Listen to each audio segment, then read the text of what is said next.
একেবারে সকালটা শুরু করেছিলাম দিভাইয়ের হাতের বানানো গরমা গরম দুধ চা দিয়ে। তারপরে চলে গিয়েছিলাম আমার দিদির জায়ের ঘরেতে। ওদের খুব সুন্দর একটা ল্যাবরেটর ছিল। প্রথমে তো ভয় লাগছিল, পরে আবার ওর সাথে খুব বন্ধুত্ব হয়ে গেছিল, ওকে খুব আদর করছিলাম।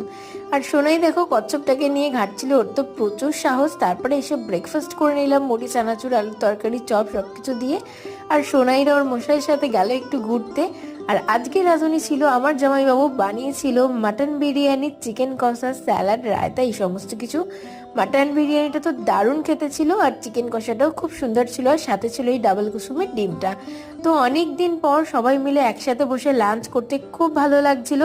বিয়ের পরেই প্রথম গেলাম, মানে এত ভালো লাগছিল কি বলবো। আর তারপরে লাঞ্চ করে একটু রেস্ট নিয়ে বেরিয়ে পড়েছিলাম, গিয়েছিলাম জয়নগরের ব্রিজ দেখতে। সঞ্জয় তো দেখেনি, ওকেই মেনলি দেখাতে গিয়েছিলাম। এই হচ্ছে জয়নগরের ব্রিজ, আর এই হচ্ছে দামোদর নদী। তারপর ওখান থেকেই আমরা আমাদের বাড়ি চলে আসলাম।